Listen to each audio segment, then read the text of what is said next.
What did you say? What? Long down. Okay, bringing up my notes. I was trying to find where. I was gonna take notes and I forgot. I just really, because then I found, especially with the first episode, whenever I left, I was like, oh, I wanted to say that. I wanted to say that. Yeah, me too. But I was trying to find where 1056 was from. Do you know that? France. They're from France? Yes. Okay. And then Earth Caller? I have no idea. Let me see if I can find that. So since you know everything. All right. Today Well, hold on. is what? What am I holding on for? We gotta introduce ourselves first. What's up? It's Daemon. Oh my God. We start off all the time with. We've never done this. We did it last time. I introduced us last time. The first time? And the second time. No. I'm pretty sure, bro. I don't think so, bro. All right. I'm Daemon. This is Tre. This is BoomBox BreakDown. I got it. There you go. Oh, okay. Yeah, that's what you're talking about. All right. Today is what? November. Yeah, you're the date, dude. You want to go on a date, bro? No. November 29th, 2021. All right.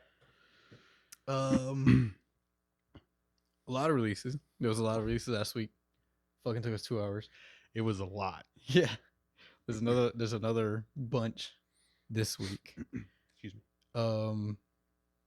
We have a couple is it? Couple what? Like very small bands. Yeah. There's definitely, I mean, I would say that there's two probably majorly notable, Mm-hmm. and the rest of them are mid to low as far as notoriety goes. Right. Okay. So I'm just trying to find, but we can start. I was just trying to find the info on Earth Caller. But we can get started. So this week we're gonna go over. We both of us listened to Earth Caller, new EP came out.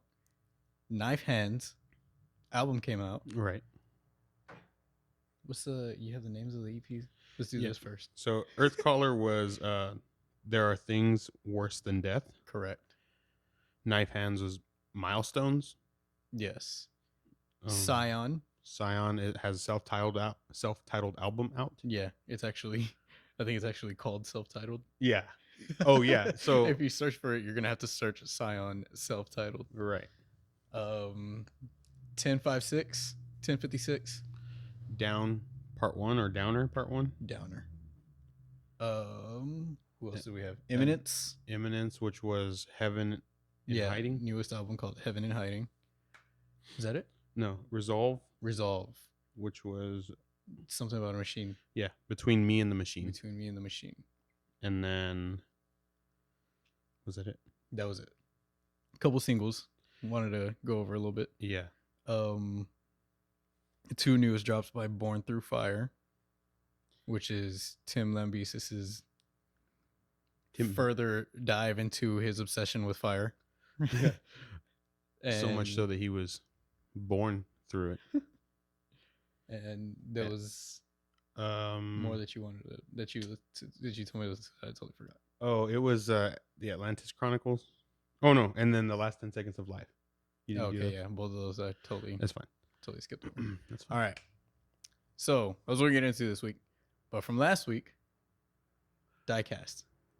Yeah. I went into Diecast. I think this shit's amazing. They're basically like Kill Switch a lot. Yes. Yeah, and so that's kind of why I had been listening to them a little bit, and it's really only that album. Oh, I was ready. What happened?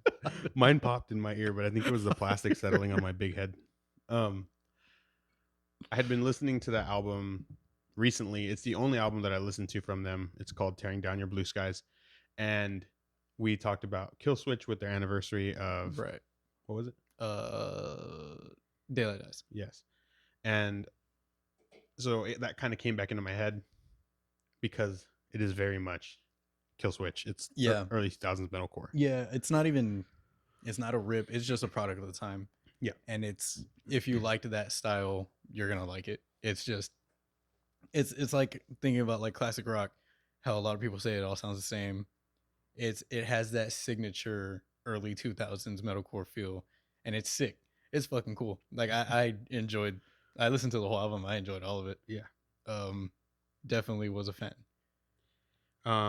You asked me to listen to Kadinja. Fuck yeah, and bro.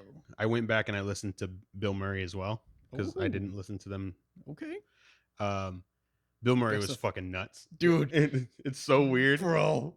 It's so cool though. It's like when people say that they eat like fucking peanut butter and pickles, and I mean I've never had it, but they eat it and they're like, oh, this shit's fire, and it's like they don't belong together, but here they are in perfect union, and he just fucks that shit all up. It's really crazy. It's fucking. Did you watch the videos? No, you should watch the videos I'll just go because back. they're fucking hilarious.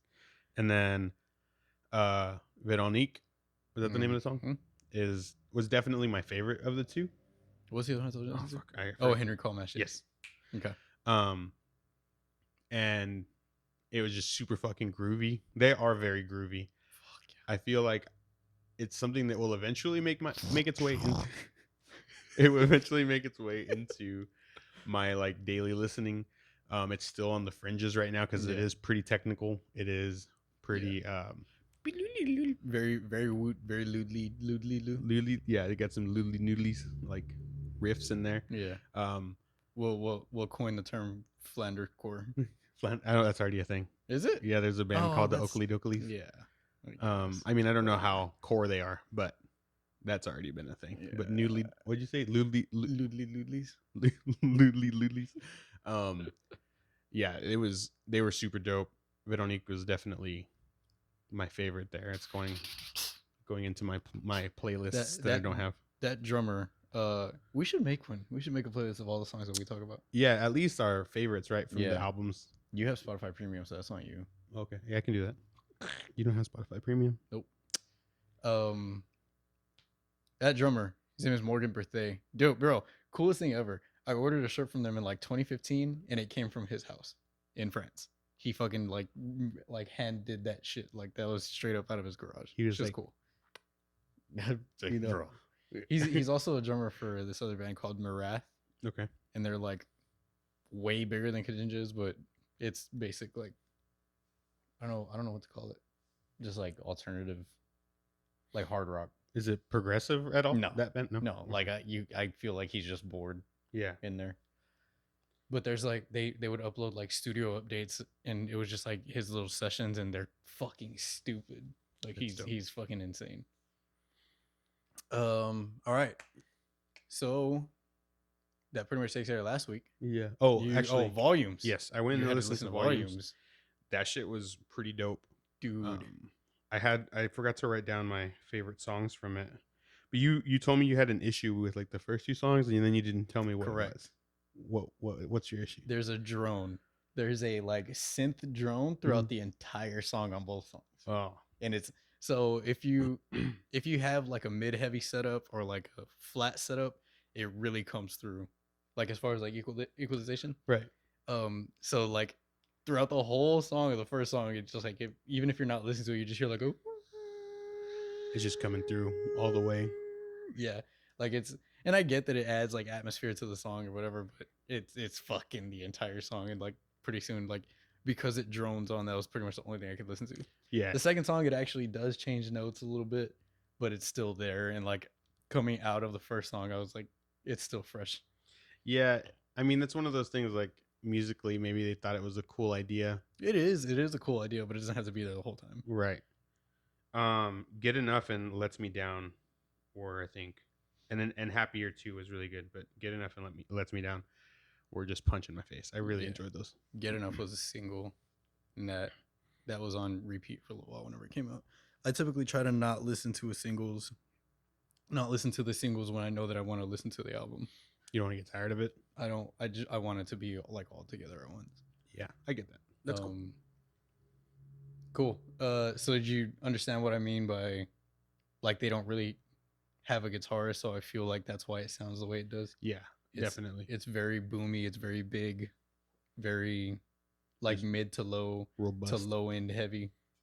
Yeah, I totally feel that. And overall, I really enjoyed it. Also, not really in my wheelhouse as far as like Roadhouse.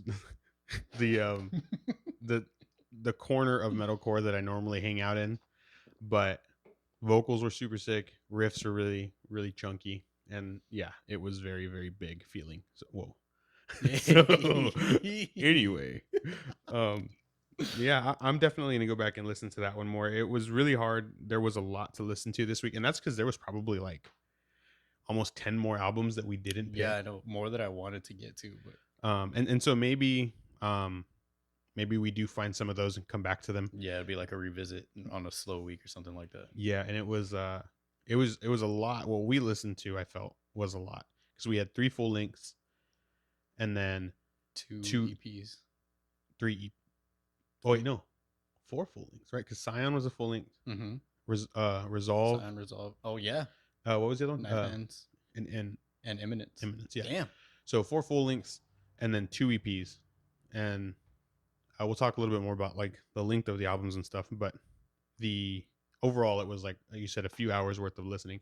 So, and on top of that, I went through volumes and did the Condinja and Bill Murray. So I need to go back through and actually give all of these another couple listens through. Yeah, same.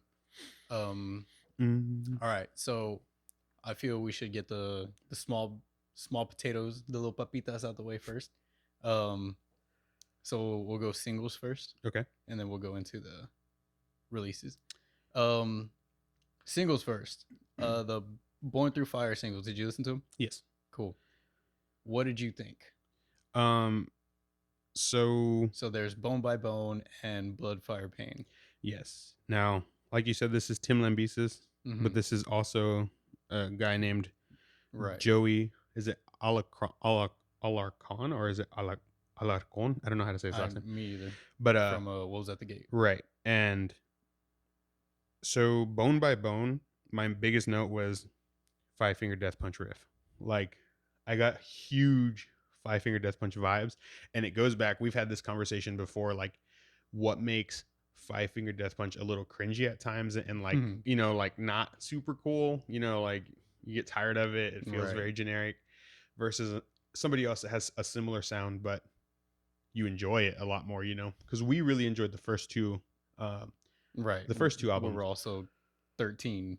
But I think that they still hold up in a way, like to an extent. Yeah, there's a line in it. They're definitely dated. Yes, for sure. But I could go back and listen to them and have a good time. Yeah, and so we really liked the first 2 5 Finger Death Punch albums, but after that they got really.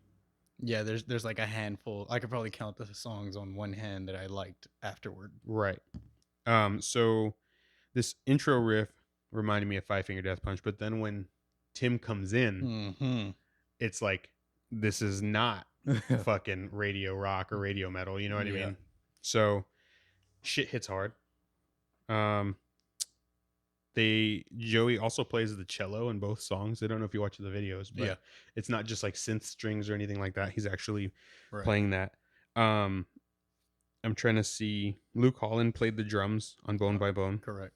And I also put Power Ranger riff. Dude, did you hear that shit? Yes, dude. I went back and I fucking watched the intro to Power Rangers, and then I went back and I was like, yeah, I could, like, I want to sit down at a computer and cut them up and put them together. Yeah, like and it goes so fucking hard in the middle of that. It does. Like, that's such a good song. So I listened to it once, and it got there, and I did one of those, like, I was in a room by myself, like working, and it gets to that part in my headphones, and I was like. And I looked around, right? Like, for confirmation. Yeah, are you all hearing this, right? And then I played it back, and sure as shit, it does the fucking Power Rangers riff, and I was hyped as fuck. It's so fucking shit cool. Was dope.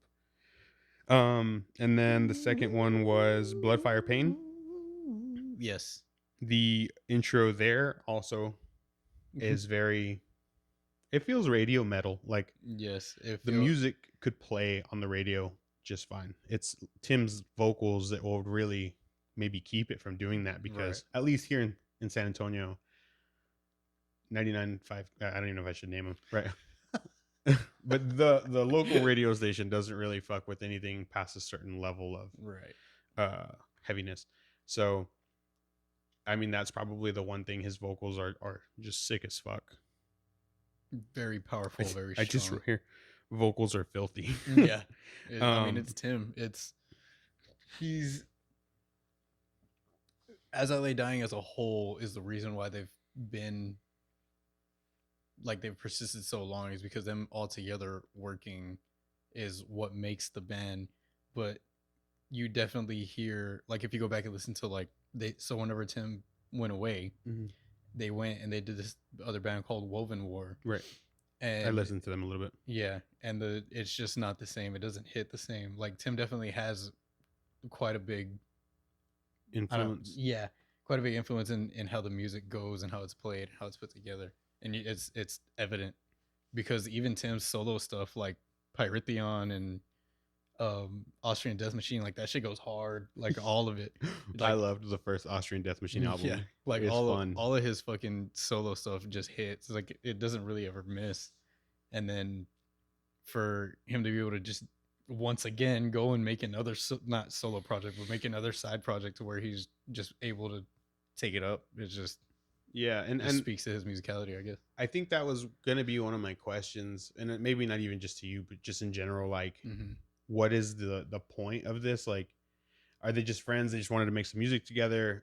Did they seek this out? Like, why wouldn't he just use As I Lay Dying as, you know what I mean? Like, to put these ideas into.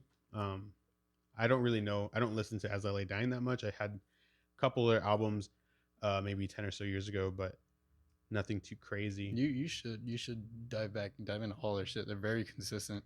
Like they have a signature sound that's like, oh, this is As I Lay Dying, but you're like, fuck, this shit still goes. Like, right. Like they don't really, for lack of a better, not term, but like basically they don't really switch it up that much. Like you can tell exactly who it is whenever it comes on, whenever it kicks in, but it's still worth listening to all of their stuff. Yeah, because it's all super good. Like my favorite album is Awakened, and that's not a very popular pick just because the other shit is super, like, so much better. But Awakened, I just for some reason I just gravitate towards that album.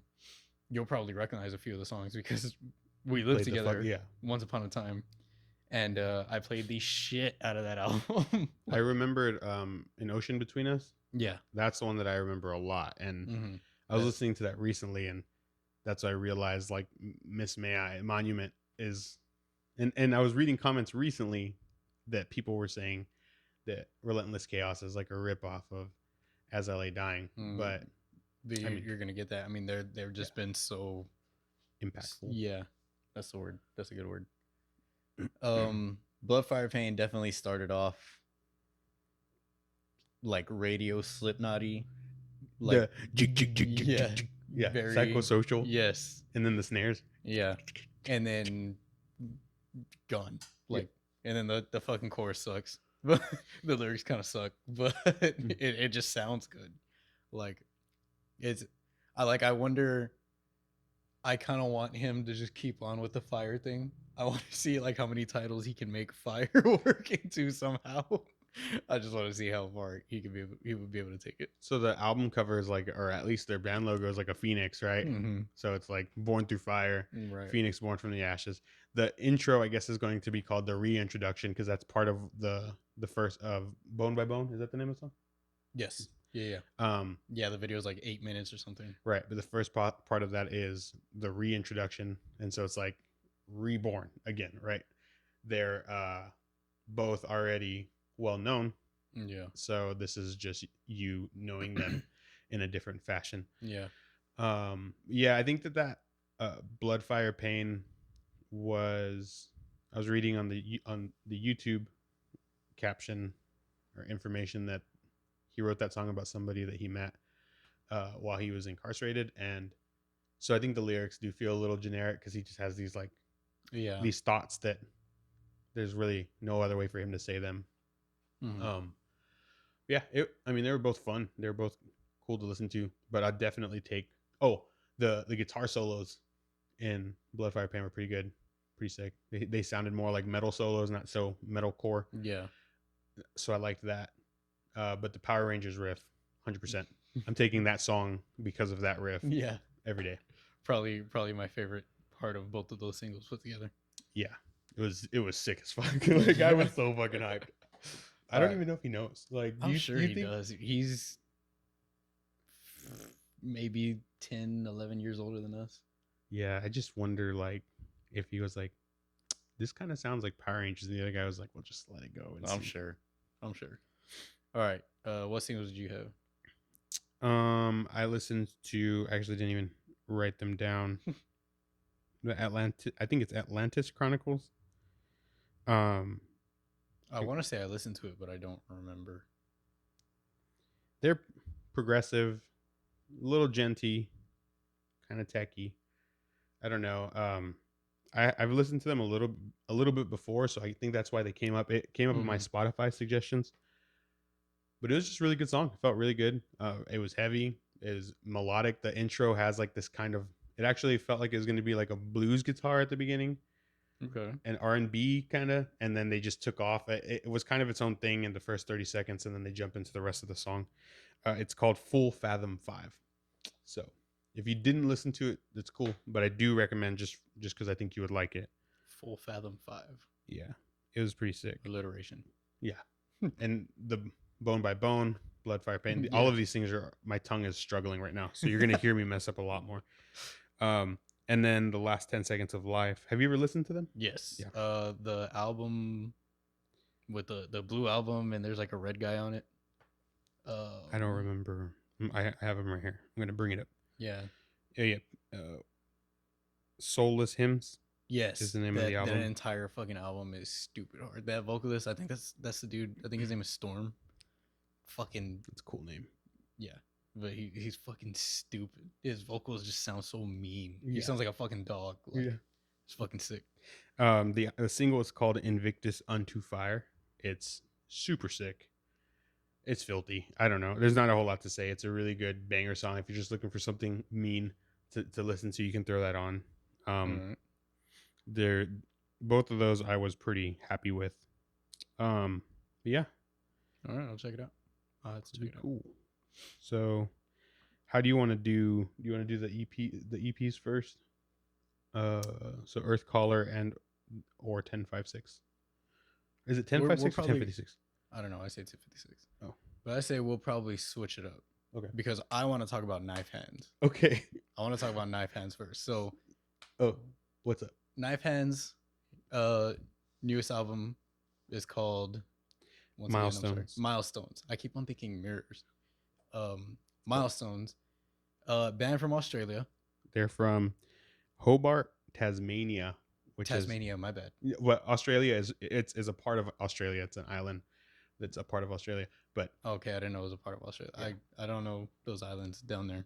Geography. I had to look it up. Like, so I'm only saying this because I made sure to take the note. I didn't want to mess it up, but so I'm not like flexing my geography on you at all. I was reading this. I just know that there's islands down there that I'm not aware of which part they're a part of, and I don't want to fucking down where, bro? Down under. Down under. So yeah, from Tasmania. Mm-hmm. I looked them up on Instagram. They have like 850 followers or something like that. Something small. Mm. And so I looked them up after I listened to the album. And I wanted to see, legitimately, I was like, are these guys are they touring this or what's going on? And I saw that they're from Australia and I was like, oh, fuck. Yeah. But I threw this on the first 3 songs. I was like, yo, this is dope. Yeah. Like it's I would call it like in between post-hardcore and like alternative metal, I guess. I would completely agree with that. Okay, because I hear Escape the Fate a lot. I hear Rise Against a lot. Okay, yeah. And then I hear fucking Offspring. I know, bro. Yes, like Americana era Offspring, and like I grew up with fucking Americana. That's one of my favorite albums of all time. And I hear a lot of that in here. Like the dude's voice, he has a cool fucking voice. They're just fucking playing the shit out of all their instruments. Like it's very like early, maybe late 2000s, early 2010s style post-hardcore.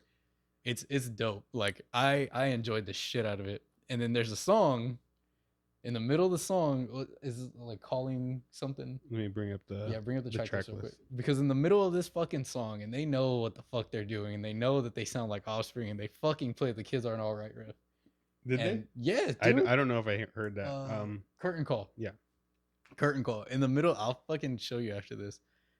They play the Kids Aren't Alright riff, and I fucking love that song. And I was like, oh shit, this is so cool. It's like they're definitely pandering, but it's cool. They just leaned into it. Yeah, like they know that those are some of the comparisons that they're gonna get like drawn onto them, and they're like, yeah, fuck it, like it is what it is. This is what we want to sound like. This is cool. Check this out. I'm gonna do this that they used to do, and it's fucking cool. Like I enjoyed the shit out of this album. Yeah. So whenever the release list hit the Metalcore subreddit last week, Tre sent it, and I just thumbed through it. I saw that SION was on there finally. So I knew that one was probably going to be like the biggest one for the week, just because of the hype around Howard Jones and Jared Dines. And then most of the comments that were there at the time were for the other two bands that we're going to talk about in a second. But Knife Hands was like, just the name was just kind of calling to me. Next to it, is it a moderator that makes the list, or is it just a guy? It's typically just a dude. Well, a random. Next to it, he just put hardcore punk. Yeah. And so when he put that Knife Hands, I was like, Knife Hands, hardcore punk. I thought this shit was gonna pop off like Expire, like maybe in the Knocked Loose realm, like just with the name like Knife Hands. So whenever I pushed play on this, I was disappointed initially, because I was like, this was just not what I thought I was going to get at all. And then I was like, but holy fuck, that's okay, because this shit was sick as fuck. Yeah, like Tre said, Offspring. I heard some Rise Against. His voice, especially in the first song, is super Rise Against. Yeah. And then who else did I fucking write on here? Because there was a bunch of bands that I named. There's even like a little bit of Fall Out Boy, like the way he shaped some of his words and his cleans. So I sent this to one of my friends at work. His name is Tommy, and I know that he listens to like pop punk. He listens to like a little bit of the heavier stuff too. And he was like, I asked him if he had ever heard of them, and he was like, who do they sound like? And I was like, to be honest, like it sounds like if Ronnie Radke had a little bit of a lighter band. And he was like, dope, I love Ronnie, I'll check it out. And then he like listens to it, and he texts me a little bit later. He's like, yo, they sound like Senses Fail, and I've never listened to them, so take that for what it is. Yeah, I've never really listened to Senses Fail either, but overall, this is the album. As I was going through everything, all the other things, because like I said, I was hyped to listen to this one. So as soon as I had the moment to start listening, this was the first thing that I went to. And then as I was going through everything else, I kept wanting to go back, to this. I kept wanting to go back to Bones. Yes, I fucking love that song. That song's so good. It's so good. Like I would, like I said, I would do last week, where like I would listen to an album and then I would put Bones like at the end. Bones is the first track on the album.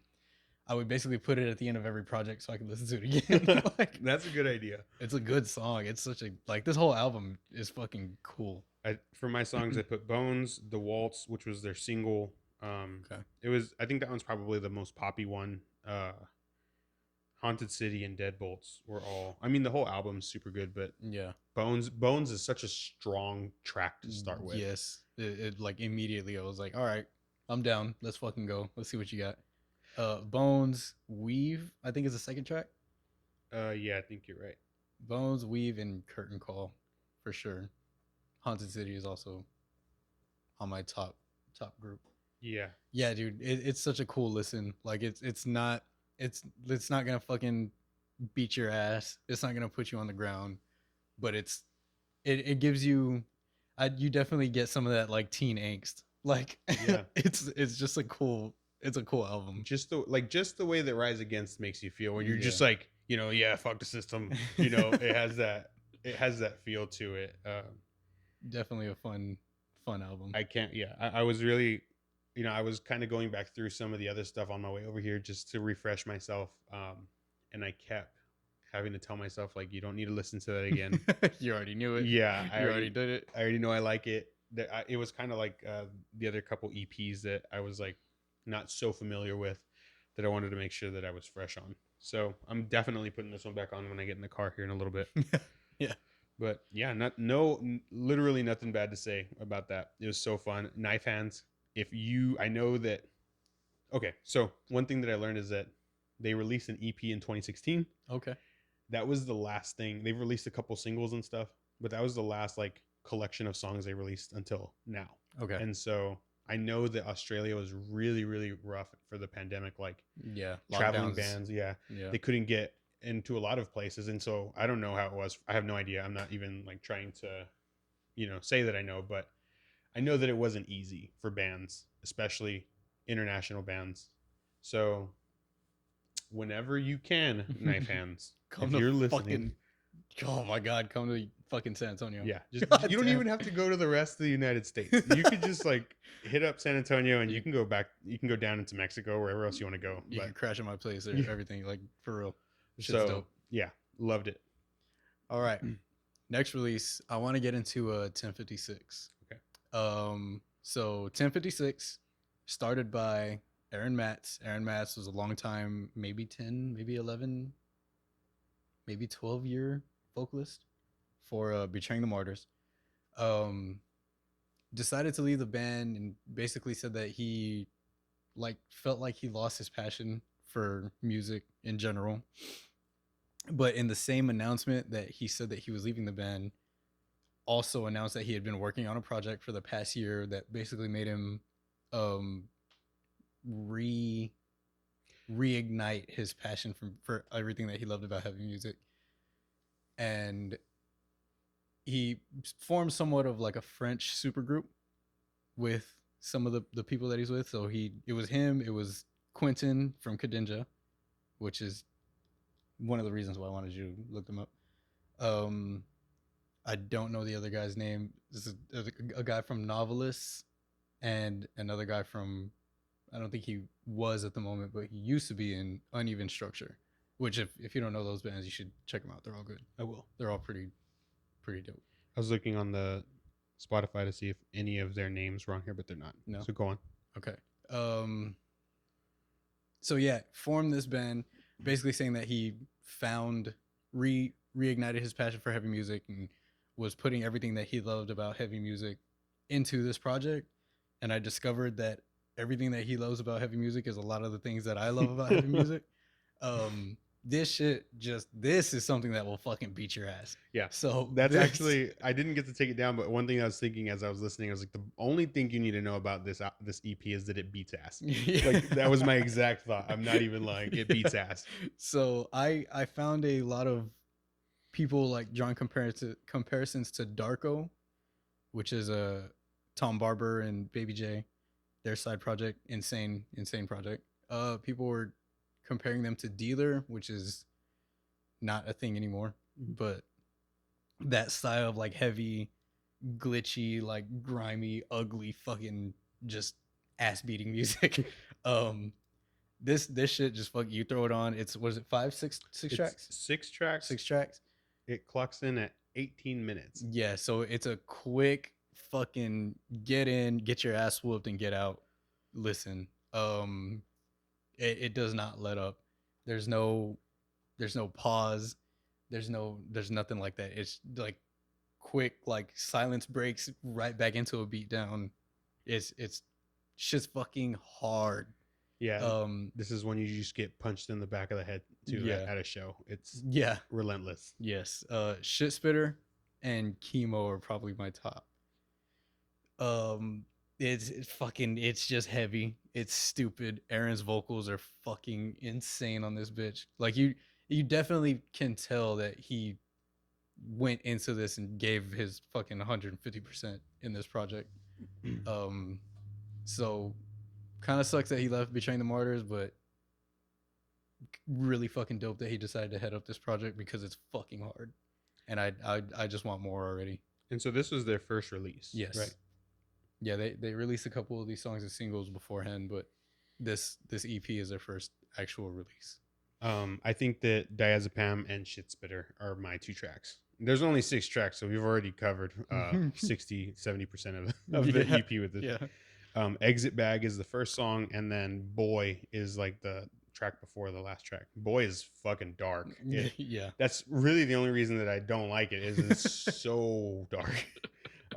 Lyrically, it's very dark. Yeah. Musically, it's immaculate. But yeah, so Diazepam and Shit Spitter for me. Yeah. So this is one of those releases that we will gravitate to because motherfucker, like it's like if they ever tour, it's gonna be fucking scary. Like because these people are just gonna go in there and lose their fucking shit. And like, they'll literally just open for another band, play the whole EP, and just leave, and then you have to stand in the back the rest of the show because you're sore and out of breath. Like shit's nuts. Yeah, it's definitely go listen to this if you like heavy shit, if you like deathcore shit, if you do like Darko and Dealer and Alpha Wolf and Lotus Eater, those kinds of bands. It's that same, like I said, that sludgy, grimy, ugly fucking music, just fucking badass. It's fucking badass. Yeah, it's fucking cool. So check that out if that's in your flavor profile. Yeah, for sure. All right. What you pick the next one. Who do you want to talk about? We can go into Earthcaller, just so that way we can go into the full lengths. All right. Yeah. So Earthcaller, the main draw of this EP, which is called what? There are things worse than death. There are things worse than death, which is hard as fuck. Yeah, pretty sick ass name. Very compelling name. Makes me want to check it out. The main draw of this is the Mystique collaboration. Mystique is kind of like making waves online on Instagram, on TikTok, and all that for taking heavy music and adding orchestral and choir and those kind of elements, strings and all that. Like basically post-production, basically making a remix and like showing what she can do with it. Is she the blonde woman? Yes. Yeah. Okay. I didn't realize that. Yes. But that's so sick. She's been doing that for a while. She's makes really good, really cool, like revamped breakdowns and songs and shit. And she's on they collaborate on the first 3 tracks, I believe. Okay. Yes, you're right. Okay. On the first 3 tracks of this, and it's exactly what you would expect. It's fucking heavy, and then it's angelic on the other side, but it's a clash. It's what if you know her, if you don't know her, look her up because she makes really cool shit, and it's nothing less here. It's heavy violins, and then it's heavy choir. Yes, the choir fucking. There's a few things that I really love whenever bands throw them in. We'll get to a couple of the others in a little bit, or at least one of the others in a little bit. The choir in these was so well placed, and it's one of those, right? It's like beauty and madness, like just and chaos combining. It sounded so good. I didn't realize that that's who this is, and definitely kudos to them because those Choke is I think my favorite, the second song. Yeah, I believe Dirge is mine, which is not one of the collaborative songs, but that's not to say that the others aren't good. Because I mean, I listened to it and I was like, this is fucking dope. Like, I enjoyed it. I enjoyed all of it, but I found myself wanting to listen to Dirge like 3-4 times. I don't know why. Like, I feel like I was annoyed by the chorus in there too, or like I don't. But I just wanted to listen to it. If anything, that's a testament to a song, right? When there's parts you don't like and you're willing to like overlook them because the rest of the song's so good. Yeah, I guess so. I don't know. This all around, like I enjoyed it. That collaboration. They're not the first to feature her or first to collaborate with her. I believe. I'm not even gonna say I'm fucking be wrong, but be wrong, bro. They I was gonna say I think it was Angel Maker, but I think I have no idea. she might have just redid one of their songs. Okay, I don't know. But I know that they're not the first to feature her or collaborate with her. I might be wrong, but if they are, then that's a hell of a first spot to be in. I feel like she's not gonna be.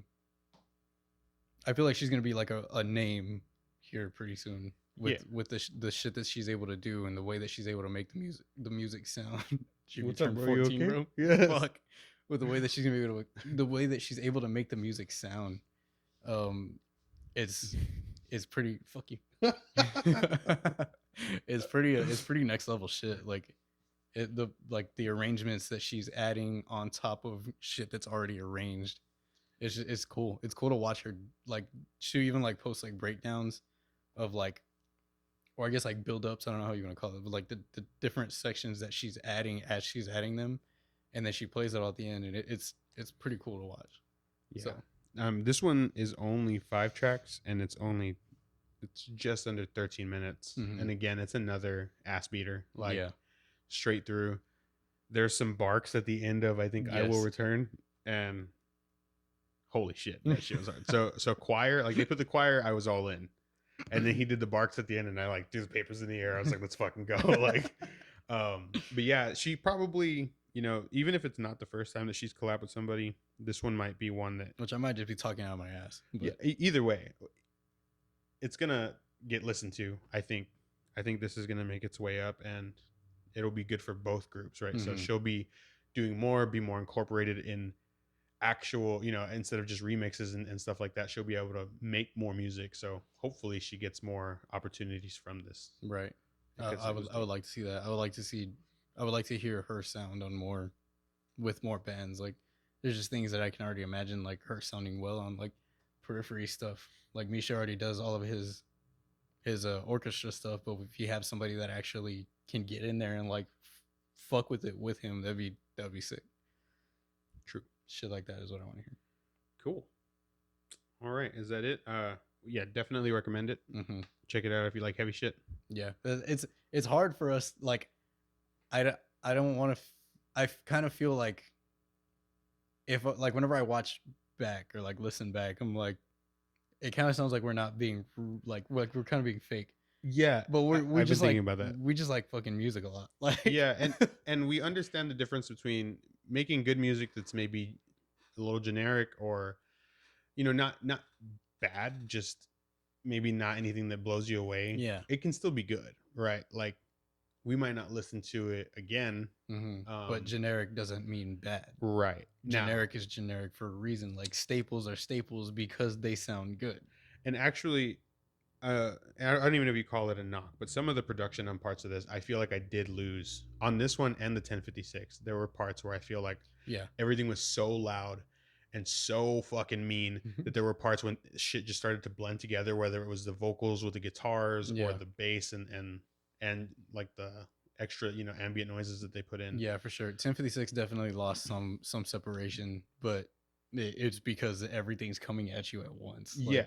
And it's not like you were saying, it might not be a knock. That might be how they wanted it to sound, but it definitely does get jumbled at certain points. There was one point, I don't know if it was on 1056, where it like in my car, it just felt like it was like shit, like my speakers bottomed out in a way, not from just being too bassy, but just like everything like mashed up on one end of the frequencies. And so, but yeah, that would be my only critique of these two, was the way that they produced them. But they are hard as fuck. Yeah, I mean, like in a way, it kind of makes it harder. Yeah. And that's the thing, right? Like, especially that sound, you don't want it to be clean. You don't want it to be perfect. So yeah, fuck it. I guess we're still being yes men. God damn it. I don't know. Like, if I check something out and I don't like it, I'm gonna be like, I'm not gonna tell you that I liked it just because I don't want somebody to be like, oh, he didn't like this. How? Like, nah. Yeah, and that's like even more true because I recommended Story So Far 2 weeks ago, and last week he said he didn't really like it. Like, it's not us trying not to hurt feelings. Like, these people don't give a fuck what we say. Like, we're just talking about this in case anybody's looking for other shit to listen to. Right. So we're not trying not to hurt feelings. There's some stuff coming up that I actually didn't like too much. So all right, we're just fucking all this up. We're gonna cut this out of the podcast. Oh well, I'm probably gonna upload it directly from my phone. Because it's fucking easier. Yeah, fucking A. So we got to stop fucking around at the beginning because we end up with like 5 minutes of us just being stupid. Yeah, I think we jumped into the shits this time pretty good though. I think so. But yeah, so Earthcaller, 1056, both super dope. Check them out. Yes, for sure. Wait, we didn't say where Earthcaller was from. We couldn't find it. No, we didn't. So Earthcaller, sorry. It's actually sometimes hard to find where these bands are from if you don't already know. Yeah, I agree. Like I feel like if you were on your Instagram, maybe just put, even if you don't want to say what like city or area, just say like A France or state. Yeah, or yeah. country. Give me Country, give me a something. region of the world, Oceania. Like I don't know, A but continent I'll take. yeah, just some of these I had to actually go dig around for to find a little bit more information on them. But yeah, Cool. What you got next? let's do Resolve. All right. You first, me first. I'll do the little intro like breakdown of it really quickly, and then you can give your critiques first. All right. So the album's called Between Me and the Machine. It is their first full length. They've had, I think, another EP, but this is their first actual, like, this is a debut album for them. They're from, I don't know if it's Lyon, France. I don't know. I'm not. Oh, I had no idea they were French. Yeah. So that's one thing that I was gonna say as we were going through all this. Big week for international. Like almost all these bands were not from the U.S. except for, well, for the full lengths and stuff like that. SION is probably the 1056 is from France. Mm-hmm. We don't know where Earthcall is from. Right. But and then Tim Lambesis, they're from here. So anyway, they had EPs and singles in 2017, 18, and 19. This was their first full length. Okay. Trickle down. Yeah. 11 songs. Oh, yeah. I'm going to come back to this later. But 11 songs, 47 minutes, and 44 seconds. Okay. But yeah, I think that's it. So what was your... Yeah. So to me, they sounded like a version of the Amity Affliction. I got a lot of that from the singer. I got a lot of that from the music feel. I'm not a giant Amity Affliction fan. There are a couple songs here and there that I like, just like here. There's a couple songs here that I really felt, but the album felt kind of long to me for what it was. Which, like, I felt that there was like dynamic switches that didn't need to be there. I felt like it's dragged kind of on purpose sometimes, but I could see that. I felt like it had momentum, and then it would kill the momentum on purpose to rebuild it up, and then kill it again, and then build it back up, and then kill it again. And I understand that not all albums have to be like 100% high energy all the time, but in an album to where you get it and then it unnecessarily stops to come back, I feel like that's kind of pointless. Like there's an 8-minute or 9-minute song at the end of this album, and it was I skipped. I had to like skip forward just because it was just losing me. Yeah. And it like we said earlier, it's not bad. It's just not. It wasn't enough to keep me in the loop, I guess. Yeah, I totally get that. I'm trying to think. This is my favorite song. I think was Emerald Skies. Mm-hmm. That song reminded me of, especially like in the chorus in the middle, reminded me of Breaking Benjamin. It had a really strong, new Breaking Benjamin. It had a strong, powerful chorus. The music was really fun. The intro was pretty sick. And then I liked Beautiful Hell, and I think Cycles. Cycles is probably my top song. But other than that, what's the last song in the album? Forever Yours. That song sounds like is that the 9-minute? No. The one after it. What? Oh, okay. That song sounds like Linkin Park. Yes. Vocal melody and Forever Yours reminds me of Crawling. Yeah, Crawling. Yeah, that's the song. It's basically transposed to the chorus, to the verse of this song. Like it's exactly the same. Yeah. So, and I got that. I mean, it's funny because here it's a little bit of like a, but Knife Hands, we were all in on that shit over there. Yeah. So that goes back to like one of the discussions that we've had previously is like, where does it become like that's kind of whack to that's fucking dope? Yeah. Like this is part of that line that we were talking about where we don't know what it takes to like make that distinction. We don't know how to cross it. We don't know what crosses it. We don't know what side you want to be on. Like it's a gray area. It's a giant gray area. And here for me, it just kind of missed it. Like I feel like it was not it just didn't hit. I'm so glad you said that because I was worried that if I said it, you'd be like, I didn't hear Linkin Park at all. What? But, like, It's exactly the same. I'm just glad that it happened. It's yeah, I agree completely. So I lost my spot here.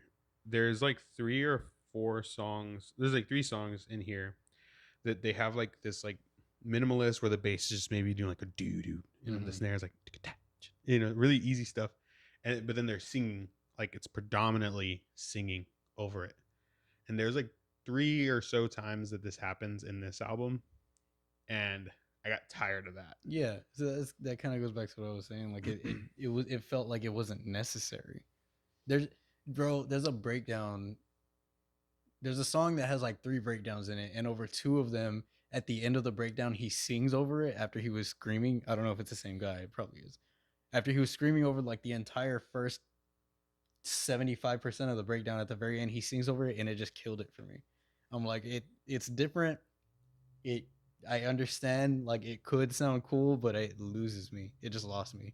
Like I was in there, I was like feeling it, and then it just kind of like, I was like, oh, that was weird. I don't know if I like that. Yeah, and I get that. I think it's just hard. There's going to be a lot of people that really like that really enjoy that part of it, but same here. The momentum loss was pretty momentous.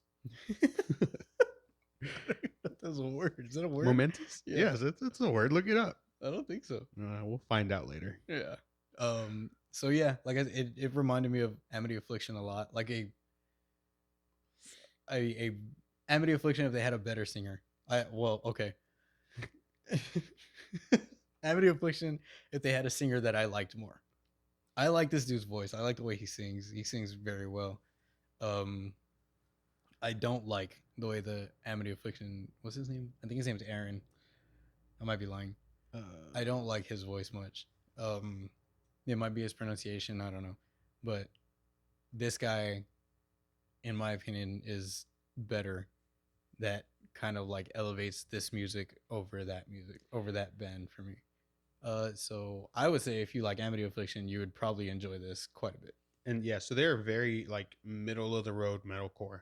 They're not doing anything hyper technical. They're not doing anything crazy. Like they do have some good breakdowns, like you said, but they're not like breakdown oriented. Right. It's very midline. So if you do just enjoy like general metalcore, they're all great musicians. And like Trey said, his vocals are really good. So it's a good work of music.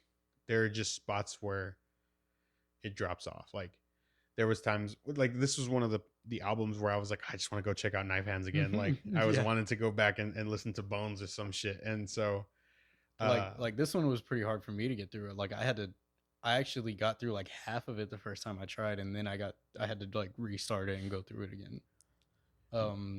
It just didn't hit for me. Yeah, I agree. I would check them out again if when next time around they're releasing singles. I'll give them another shot. They're good, especially if they're trying to break into the U.S. and get popular here. Like I definitely would support them. I can 100% see that happening with this sound, but not something that I would put into my normal rotation right now. Yeah, so I agree with that. Yeah. Definitely share the same sentiment on that one. So yeah, I think Imminence. We can do Imminence next. I'm actually glad we're doing it like this because there's a couple of weird, like just a couple of odd similarities here. Right. So Imminence is the band. Heaven and Hiding is the name of the album. They are from. I'm gonna fuck this up. They are from Trelleborg, Sweden, and there's accents there that you can put to make it sound Swedish. I would have made it so much worse. So I don't want to offend anybody, but they were established in 2012. This is their 4th full length. I've never heard of them. Have you heard of Imminence? Yes. Have you listened to them prior? Yes. Do you like albums of theirs prior? Yes. Okay. So Imminence, main draw is the vocalist Eddie. He legitimately plays a violin. All of this is him actually playing no computers, no nothing like that. So it has that hey, check this band out. This dude plays a violin in this shit. Yeah. And then it fucking gets heavy. Yeah. So Imminence kind of have toyed around with a bunch of different sounds. I want to say their third album. Can you bring up their albums real quick? Yeah, give me 1 second. Keep talking. I believe it's their third album. They kind of found their sound. There's definitely like them still toying with others. Like if you go back and listen to it, you'll hear like a lot of Architects from the time. Turn the light on. No. This is Before Goodbye. Yes, this is Goodbye. So that was their second full length. Okay, yeah. So they really found their sound with that album. Turn the Light On, they leaned into that shit 100%. Turn the Light On is an incredible album. I love that album. I would get that cover tattooed. I really like that album. Their last 3 album covers have been sick. They've all been like based on flowers, but they're fucking cool. Sick. I'm looking at it right now. Pretty sick. It's fucking cool. So like I said, they really leaned into their sound on Turn the Light On, to where it's like very super dynamic all around. Incredible vocals, incredible singing melodies. Dude, his writing just feels like real. His lyrics, like obviously there's a little bit of a language barrier and you can hear that, and sometimes the lyrics will suffer because of that, but I'm able to forgive that, I guess, because I know that they're Swedish and I know that it's not his native language.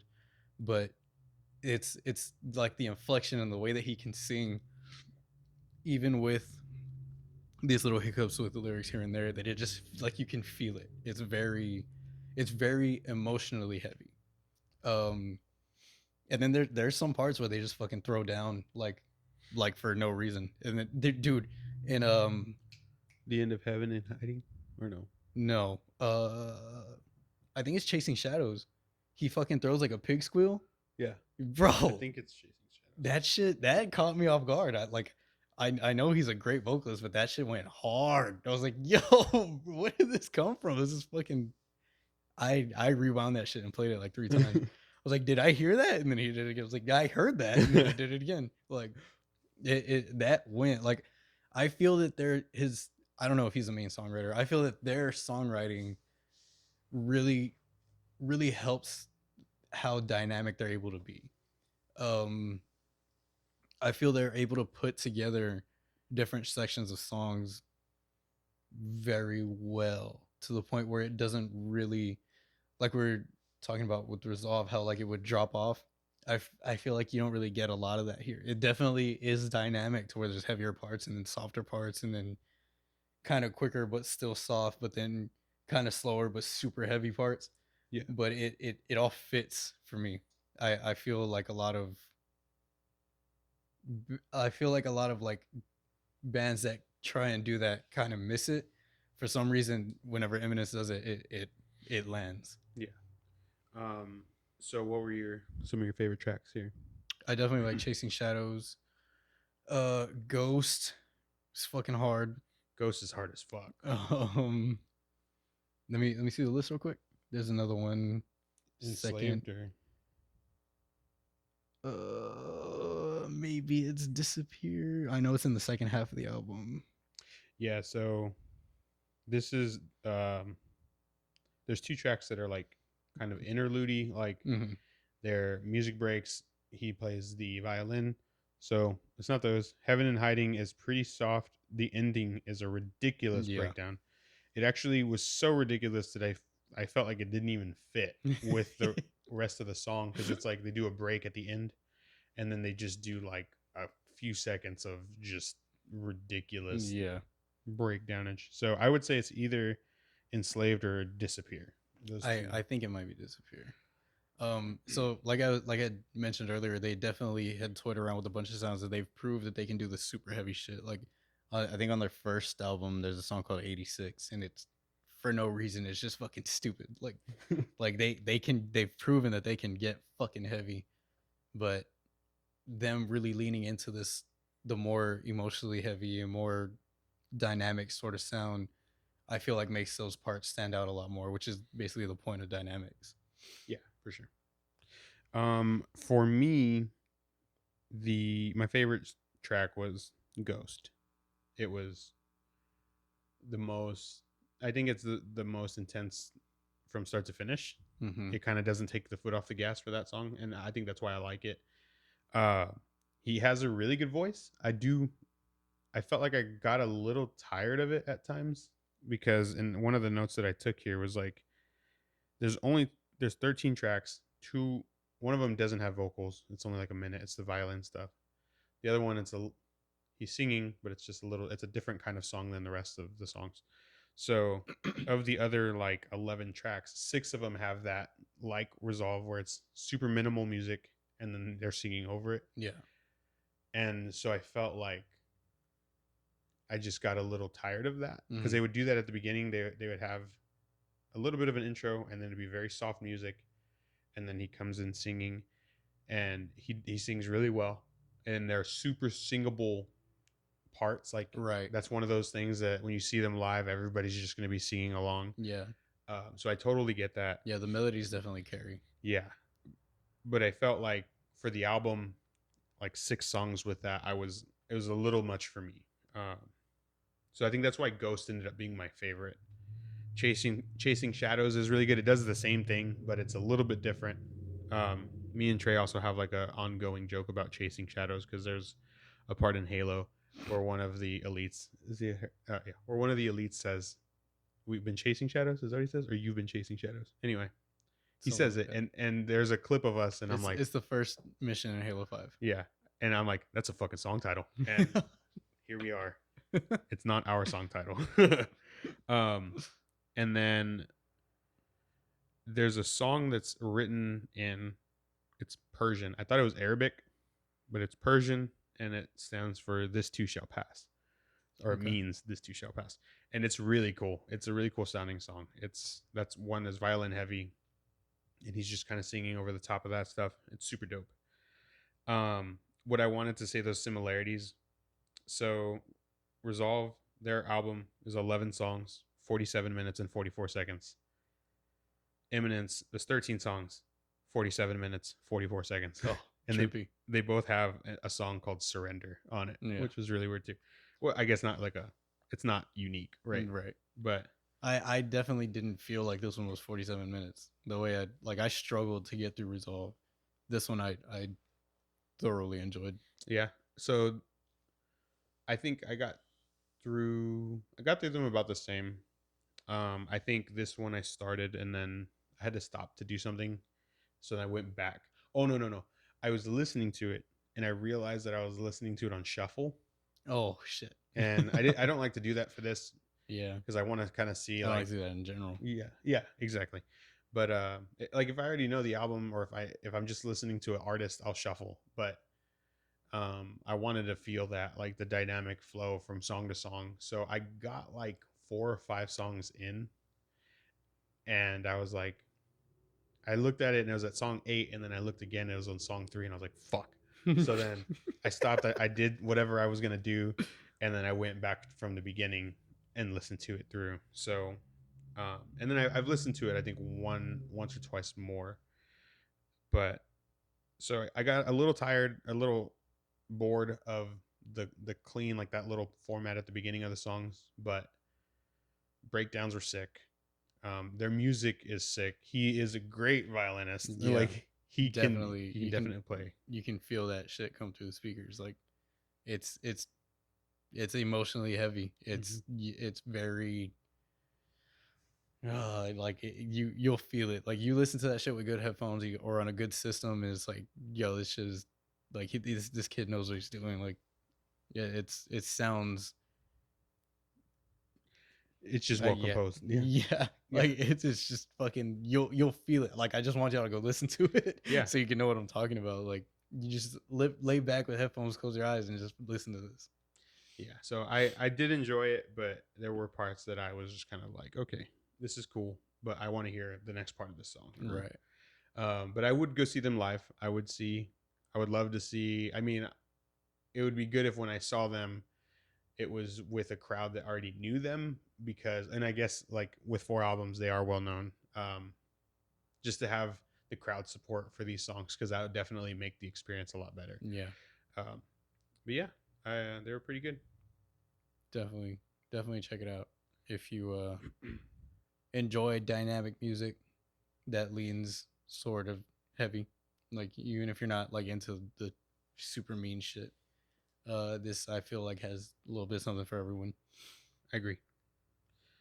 Cool. Okay, so our last, we kind of went through that fast, right? How long do you think we've been sitting here? I don't even know what time we started.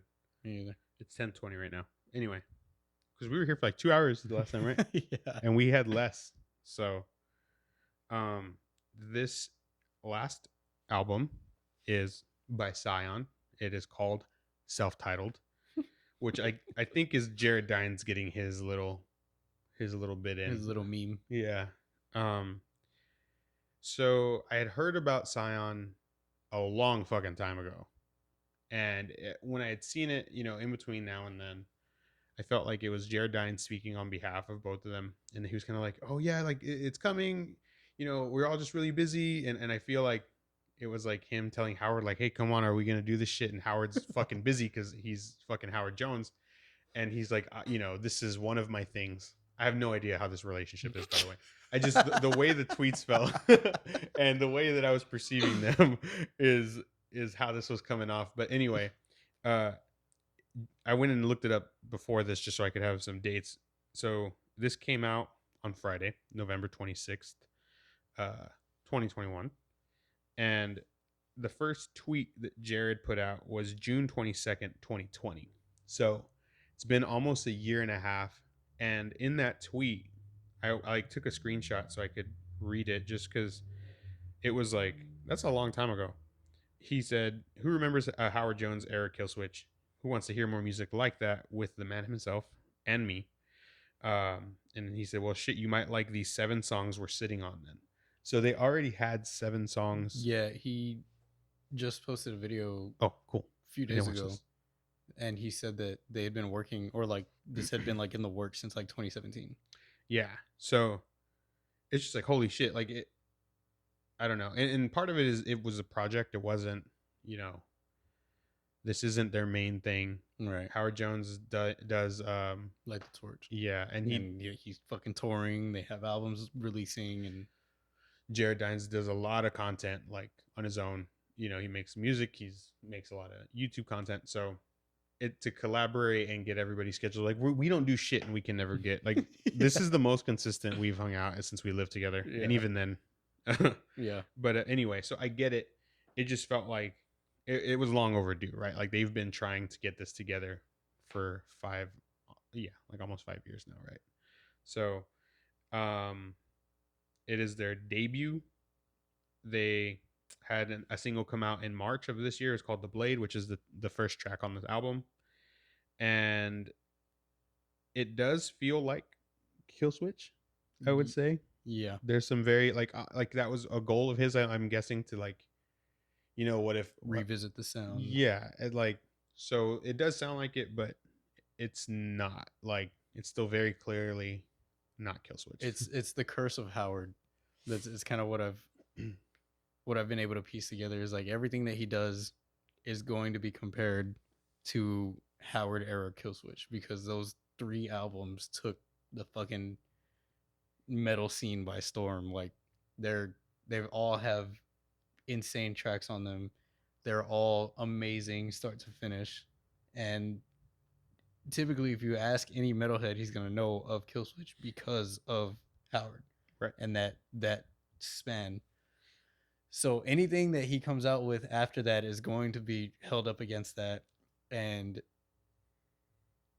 not even to say anything against anyone, but for the most part, they're not, or for every part, really, they're not going to compare. Yeah, absolutely not. And yeah, like you said, it's not a knock on anybody. Kill Switch with Howard Jones is, I don't even know how to say it. It's kind of like they just showed up. Obviously, Kill Switch had 2 albums prior, but then it's like when MJ became MJ in the 90s and they just go through and run it for 3 years. Like they show up, they drop these 3 albums that are iconic. In those 3 albums, none of them, like by making those 3 albums, none of them have nothing left to prove as musicians in the metal scene. Like to me, they solidified who they are in those 3 albums, right? And so that's kind of the thing, is they're in, you know, the upper echelon of like metal, and they will. I know a lot of maybe older metalheads might not always love that, but whether they like it or not, Killswitch is fucking iconic. And Yeah. so yeah, it's hard to compare anything else that he does to that, because it doesn't, like, his voice is obviously fucking amazing. Like you said, some people say he's their best vocalist of all time. Adam D just writes the best fucking riffs, like, Yeah. and he has good backup vocals. They composed great music together. And Yeah, that's kind of like what you kind of gain, what you kind of come to realize is the, for lack of a better word, the fault of anything after Killswitch that Howard does is that there's no Adam on it. right, yeah, for sure. I mean, it just, it's rough, right? Like, because that was the thing, is like Light the Torch. I've not really. Yeah, and it's not bad. It's not bad music. It's not that it's done not well. It's just not Howard and Adam. Yeah. Like Oh shit! Almost just dropped the fuck out of my phone. I was gonna say something, and I think that was one of my notes. Is like, does feel like Jones era Killswitch, but not quite Adam D riffs. Like, yeah. and obviously, like, Jared probably wasn't trying to mimic Adam, because he, like, that's kind of what he does for a living, is he imitates and shows like how you can bend and do things with all of this different type of music. So he's well aware of, you know, how Adam D creates, or maybe not creates it, but how it sounds. And so that wasn't his goal, was to completely mimic it. It was just to kind of capture that in a different way. Yeah, and like he's a hell of a songwriter. There's some riffs on here that I'm like, yeah, fuck yeah. Yeah. There's breakdowns on here where I'm like, fucking yeah, let's fuck. What's that song? I think it's the song before the last song that's just fucking like a deathcore song Let me go in to the middle, track in the list. at the end of this shit. Yeah, I know what song you're talking about. Where is? There's so many things I've searched in the last week. Jesus Christ. Oh, okay. Oh, we got 3 dots. I'm over here on dial up for some reason. What the hell's going on here? Anyway, yeah, I know what song you're talking about. There's a song that's just like stupid heavy, and like it like that's like we were saying, it's not like he can write a song. He has those single or solo EPs that he dropped a few years back have great songs on them, and he's proven that he's a hell of a songwriter. Unironically is what I want to say, is like a lot of things that we know him for as being very satirical, like goofy, tongue in cheek. Yeah, he can legitimately write really good music. Yeah. And it's like I said, it's just the curse of Howard. Like some of this shit would go really hard if it wasn't Howard. And that's not to say that he ruined it. That's not to say that they don't mesh well together. It's just you're putting this up against those 3, and maybe the third album is the best composition, because a lot of people didn't like 2009. Right. But even so, like it's just that, like, you're going up against a Titan, and that's not a winning battle. Yeah, his reputation and everything definitely overshadows everything. I did feel like at times, and especially on, what song was it? Oh, maybe it was on Buried Alive and Wide Awake, which was like, I think the second or third song. I felt like they put a lot of chorus on his voice. Like there was some parts where it was like, maybe it wasn't chorus, but there was like effects on his voice. There's definitely like a phaser effect throughout this whole album that really bothered me. Yeah, I was not feeling that. I was just like, let him fucking sing, bro. Like obviously he did sing. Yeah, but like dude's fucking what, 52? Yeah, 53, something like that. But I mean, we know that, and we know that he still sounds great. Like I felt like that effect didn't need to be there, but I hear it, and it's prevalent if you know that it's there. If you know what to listen for, you'll definitely hear it. Yeah, might not bother anybody, but it kind of bugged me a little bit. Yeah, it bothered me just because, like you said, we know how he sounds, and we know, like, he's an awesome vocalist. So it was just kind of a bummer. Like, just let him do his thing. You know, you don't need to. Maybe if he needs a little bit of auto tune, maybe he's not hitting certain notes or something. Right. Like, I get clean it up a little bit, but this is like you can clearly hear what they've added to his voice. Yeah. And so that was probably my biggest issue. Same.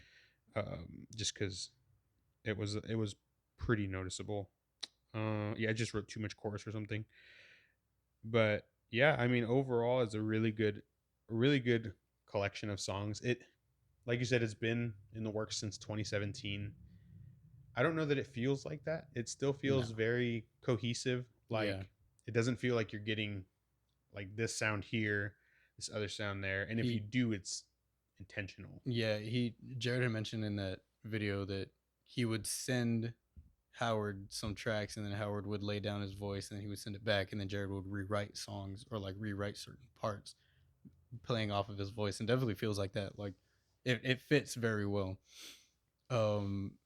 It's like we were saying earlier, generic doesn't mean bad. Generic is generic for a reason, and this definitely feels like that. It's very like color by numbers metalcore. Ticks the boxes. Yeah. And it's Howard's voice. If you like Howard's voice, you're gonna like it. If you like metalcore, you're gonna like it. I definitely liked it. It wasn't groundbreaking. Nothing really blew me away. Nothing was really like insane. There was no like stupid like parts where I was like, fuck, that was fucking amazing. But it's Howard's voice on heavy music, and I mean that's always gonna be good. Yeah, it was good. There's a couple songs. So like I said, it's not the third song, but Buried Alive and Wide Awake. I felt like some of these songs could have legitimate radio play. Like they are midline enough that they would make general public radio stations. 2004, 2005 era. Yeah, and I think that that's a good thing, especially if they could do it today. Just because I feel like, like general radio is pretty watered down. You're not getting a lot of legitimate new acts in there, and with Howard Jones' name on it, for them to say like, this is SION, Howard Jones' new project, like check the shit out, like that would be good for everyone involved, just boosting the scene, boosting the bands, boosting Jared Dines. Like Howard doesn't need boosting, we already said that. But and getting new people into this kind of pocket, right? Because this is very much one of those like gateway bands where for sure if you liked Killswitch, or if you're like, maybe there's early 20s or teenagers that like their dad got them into Killswitch, and now this is like their own version of that, right? Like another version of that, and then from there you go to different things. Like that's how we started with our music journey. So I think it could be really good, but I don't know if that will happen. Yeah. It definitely feels like it's a gateway band, like oh, I kind of like that, but that's a little bit too much for me. Like, oh, well, check this one out, because there are some heavy parts on there. Just like I was saying, that one deathcore song at the end of the fucking album. So the last two tracks are "Dying of the Light." It's "Dying of the Light." Okay. Yeah. It's fucking like really fucking heavy, and maybe somebody listened to this album because they couldn't really handle, or at the moment like something heavier was too much for them, would hear this and be like, oh, this is like, I kind of want to listen to this again, and then they would get into that and like ascend into heavier music. Yeah, and I mean, and from here you could go to Resolve and Imminence. Yeah, you know what I mean, and enjoy them both, and then from there, figure out where you're trying to go. If it's more technical, more ass beat, whatever it is, you figure it out. I'm trying to get my cheeks beat, bro. You got something? Yeah. So yeah, like it's nothing groundbreaking. It's Howard on heavy music. It's good. It's not amazing. I really don't see myself revisiting this that much. But the Blade goes fucking hard. I really like the Blade. And what was that song you said? Buried Alive? Yeah. That's probably my other top track. Yeah, and I would keep some of these tracks to listen to, but this album was 12 tracks, 44 minutes, almost 45 minutes long. I probably wouldn't go through all of those again, but yeah. I like, there's another song called Skyfall. It was really cool, but it had this weird thing where he would say Skyfall and then would go like Skyfall. Yeah. And I didn't think that needed to be there. Yeah. But I would take some of these and listen to them on their own. Yeah, some of them definitely made the playlist, but it's not a lot of, I want to throw that album on. Yeah. Like, and if they were to tour, I would go see him. Yeah. I would check him out. Not a disappointing album at all. Good album. Not an amazing album. Right. It's probably not gonna win awards. Yeah, nothing like that. And not even just like a Grammy, but like getting like a Kerrang or Revolver or Loudwire, any of that stuff. I don't think it quite does anything. Like Trey said, it doesn't do anything new. Doesn't break any ground. Yeah. Overall, like I said, a lot of these were international acts this week. Couple from France, Australia, Sweden. Like that's huge. And that's kind of something like I feel in America. Sometimes it's hard for bands to come into America, like get popular here unless they've already toured here. So, I mean, I don't know about these bands, but it's always good to just have variety from all over the world. So I'm stoked to hear more of this. And I mean, if there's anyone out there listening and we missed any of the bands on the list that you thought that should have been highlighted, let us know. Whenever I saw the list, Resolve and Imminence were the two that were like, cannot wait for this, like these two albums. And honestly, like maybe that raised my hopes a little. Yeah, my expectations a little bit, because to me, they were very midline metalcore. Imminence definitely a little more creative, I guess, like on how they composed, but for me, nothing too crazy there. Yeah. Like he said, if there's anything that you like would like, anything that you want somebody to listen to, like just to hear, not even to hear the thoughts, but just to spread it, I would like, I think we'd both be down.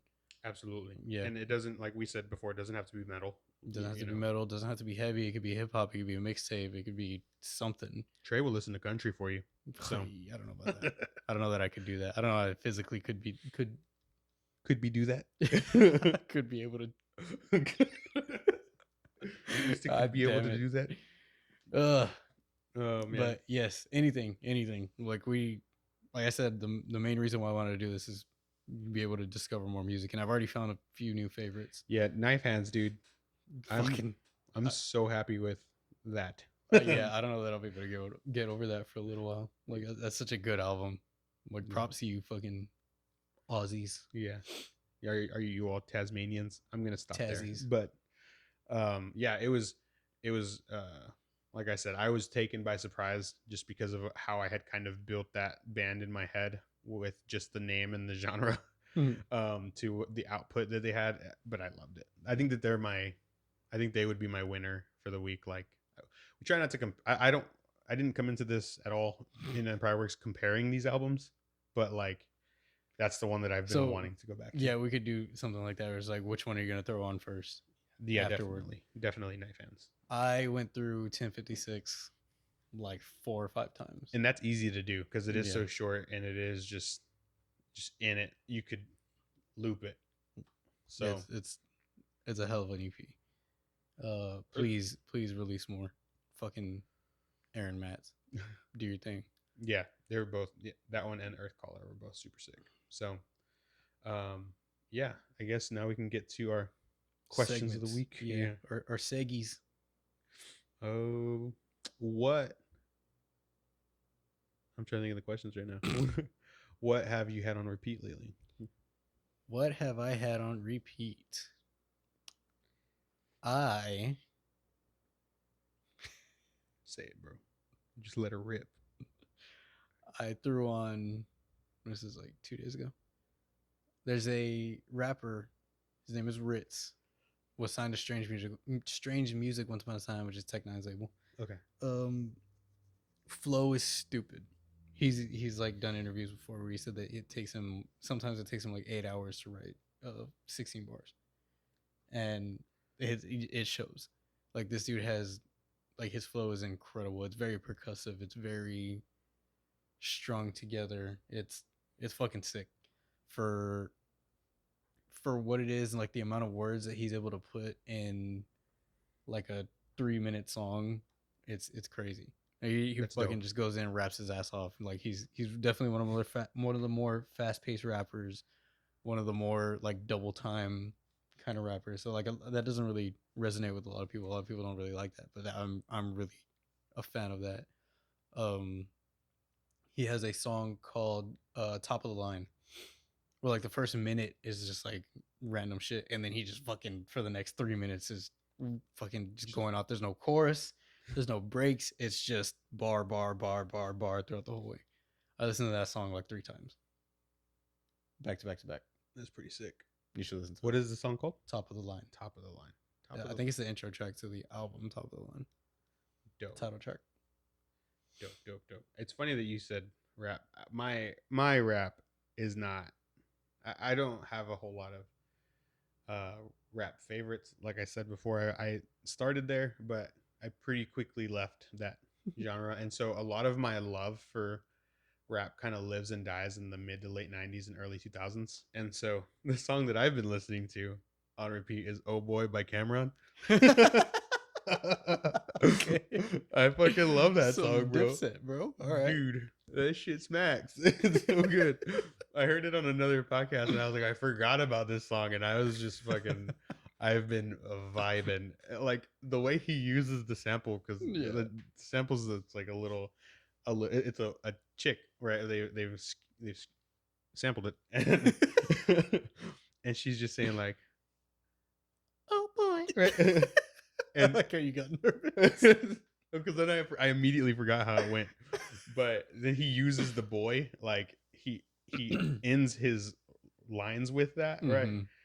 And like he talks about like shooting at the dude, and he's like, "We hit your boy," and it's like now he's bleeding, and like it's just sick as fuck. Anyway, it's super. It's a classic for a reason. Yeah, it's so good. So that's been on loop for the last couple of weeks. All right, off and on. cool.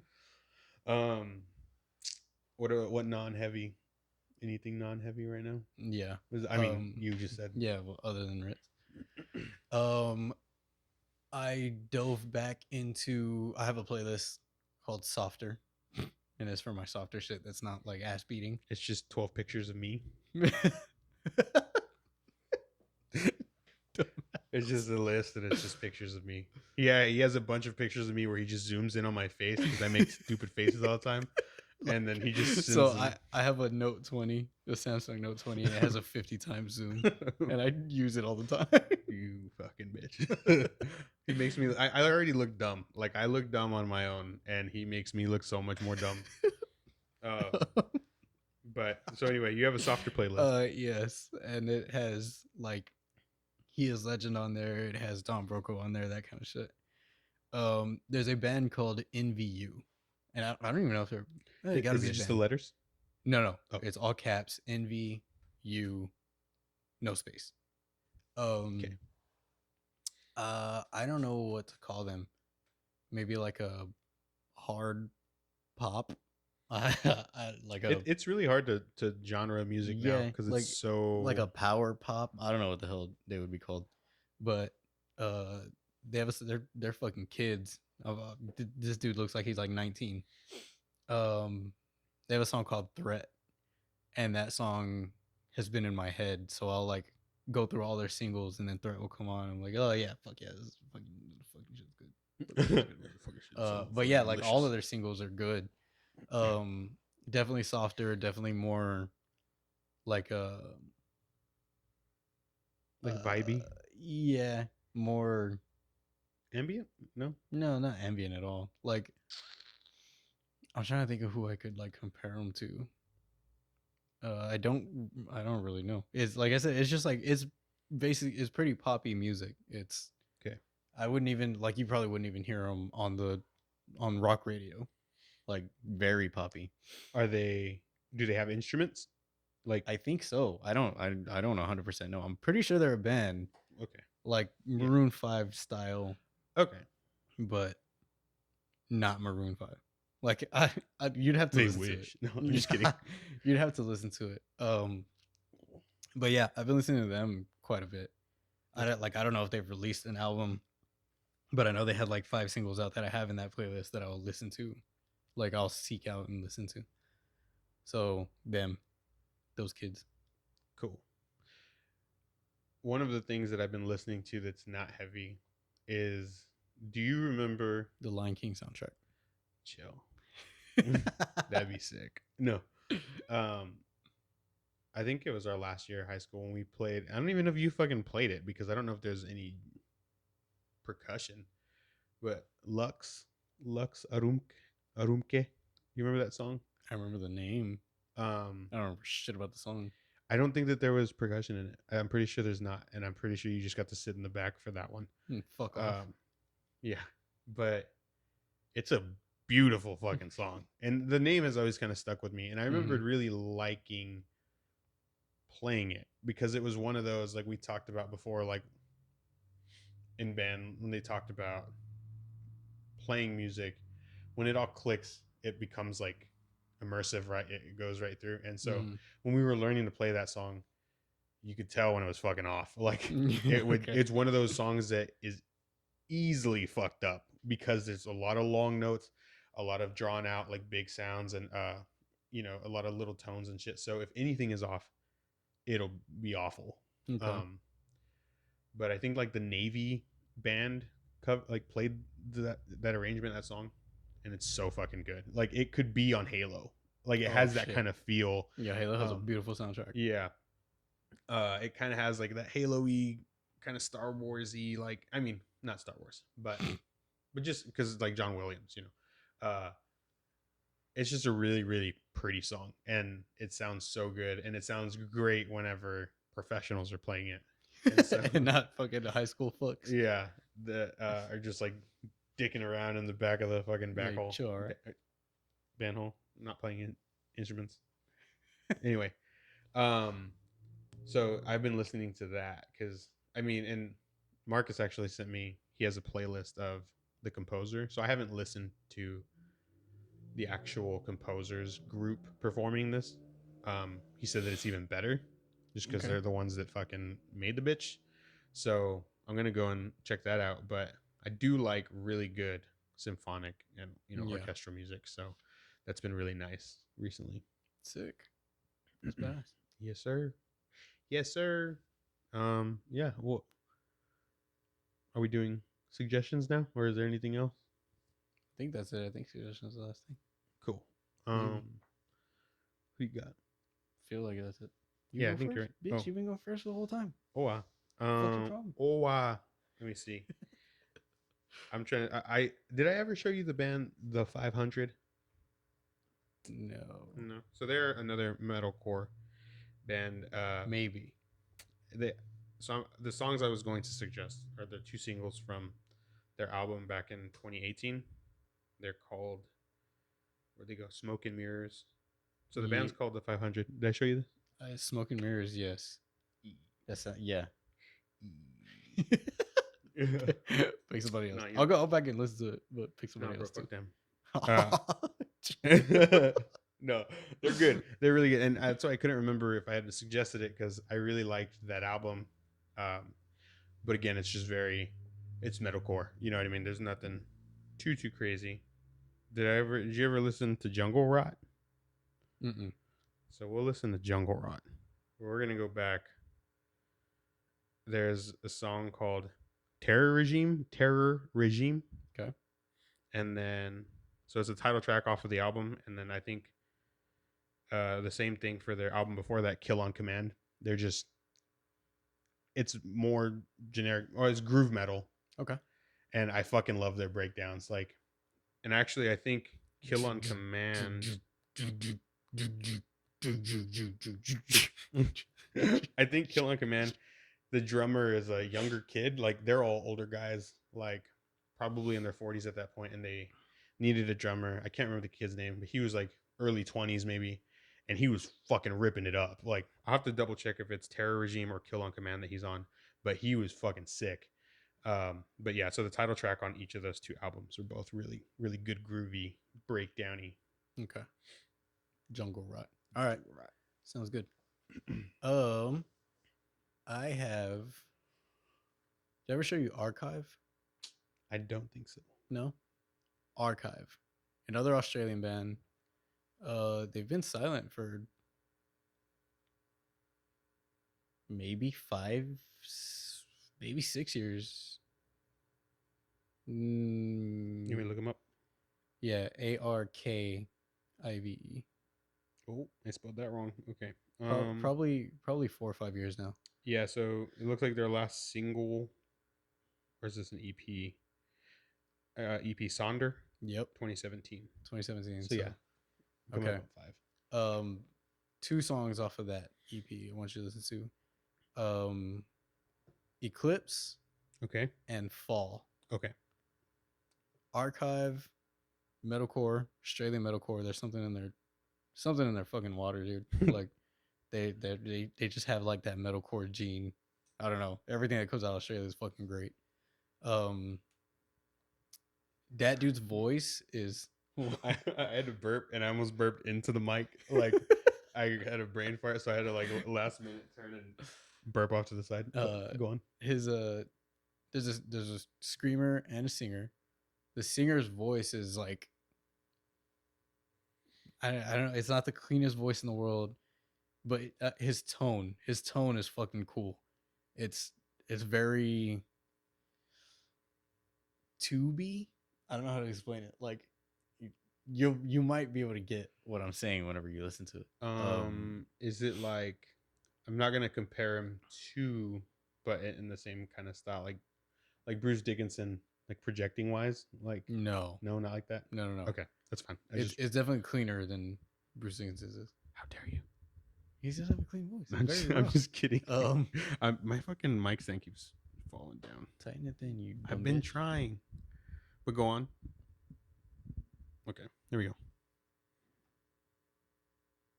It's going down right. What's going on? Yeah, dude. Super groovy riffs, fucking sick breakdowns. Singer is incredible.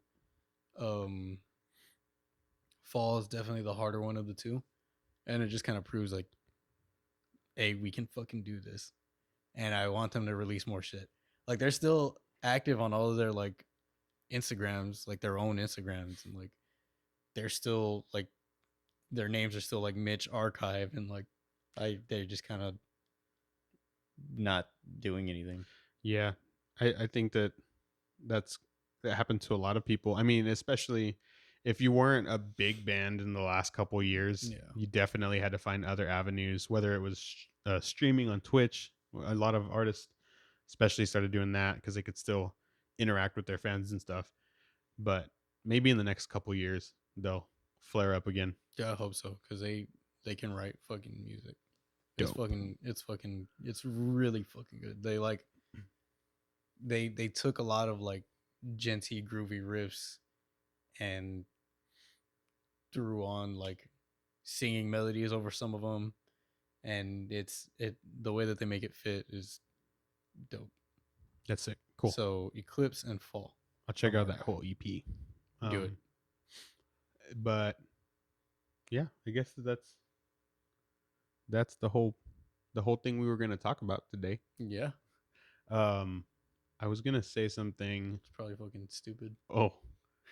No, I don't want to say it. What were you going to say? We record on Mondays, so and we get our list. Well, the list comes out on the Metalcore subreddit on Thursdays. So we try to have the stuff like the video and the podcast up. I try to get it up Wednesday, the latest. Yeah. Typically, I'll do it the night we record it or the next day. Yeah, like last week we finished at like midnight, and Tre had to be up for work. Like he had to be at work. He was supposed to be there by 4, right? So, like this is going up on his schedule because this is all his setup. But what I was going to say is, as soon as you see this video, if you're watching and there's something that you want us to check out, like we said earlier, like it's not too late to hit us up for the next week because, and he does have the Instagram active. Oh, we're still trying to figure that out, but it is active. So if as long as you message us before like by Monday morning. And I'll if I do get a message, I'll message y'all back. Like there'll be open line of communication. Yeah. But it is on Instagram. It's at boom at BoomBox BreakDown Pod, POD. And yeah, like whatever you want to message, whatever you want to comment, go for it. If it's something that you want us to check out, go for it. We'll check it out. Do you? Oh, sorry. The Muffin Man. God. That caught me off guard. Do you know of any releases for sure that are coming out this week that you think we're going to be hitting? I have no idea. Me either. Okay. Bro, if it wasn't for those fucking beasts on the Metalcore subreddit that comment on the release thread and post a release thread, I'd be fucking lost. Yeah, no, that's totally fine. I didn't know if there was anything that you've seen that has already been announced that's coming up. I'm sure there has, but I won't remember until I see it on the thread. Yeah. So thank you, Metalcore subreddit, for being the muse. Yeah, I want to start like shouting out the people that post it, because like I we would have never known about Knife Hands if it wasn't for somebody's comment. Would have never known about All Hell the Yeti if it wasn't for somebody's comment. Oh, dude, All Hell the Yeti was sick as fuck. Yeah. Let me see if I can find the person that posted the one last week, just so that way we can give them. And like, I feel like every week is like, I hadn't seen one posted yet, so here's this week's thread. And I'm like, the fucking people taking initiative, man. Blows my mind. We can barely get this shit together. So let me see who posted this week's, just so we can give them a shout out. It was posted by the Amity Sloth. Amity. Well, Jesus Christ. Like the Amity Affliction, but the Amity Sloth. Oh God, I don't know what's happening. I don't know what's happening right there. The Amity Sloth. There it is. I don't know what happened. So shout out to the I'm sorry. What's his name? Shout out to the Amity Sloth. Shout out to the Amity Sloth for hooking us up this week, because we would have been in the dark. Yeah. About all of this, and especially Knife Hands, because that was a true gem for us, for real. But yeah, we'll be recording again in a week. You'll see us again next week. Hopefully you enjoyed this episode. Went through a little bit quicker. I don't know if that was by design. It's probably just because I'm awake this time. Yeah, and we're actually kind of getting the flow of things. So 3 episodes in. The intro and the first one kind of don't count because they were the same day. So like we were stepping on each other that whole time. But yeah, so I think that we are just starting to get the flow of things. I think I was. Oh God, I hate you. The Amity Sloth crushed it. Fuck, you made me forget what I was gonna say. Hey, what's today? November 22nd. Crushed it. It's November 29th. That's what I do. I crush it. Every day.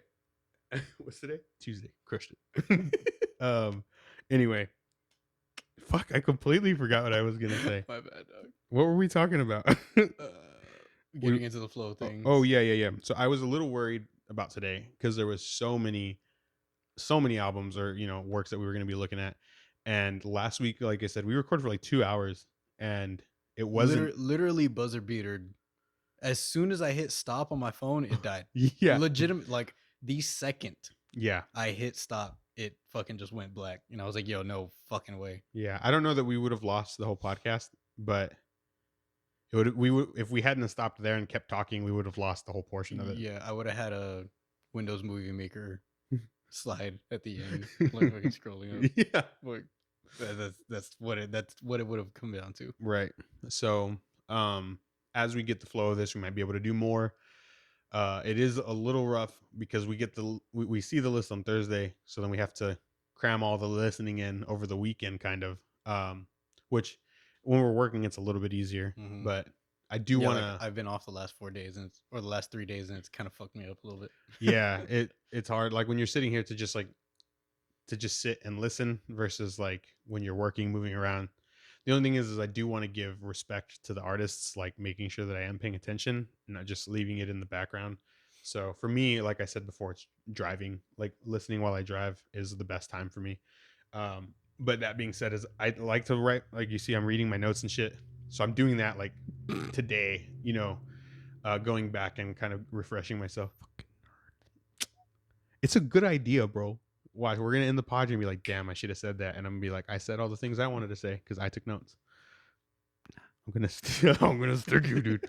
But we will see you next week. Hope that you enjoyed it. Oh, that was weird. Something my headphones cut out weird. But BoomBox BreakDown. See you later.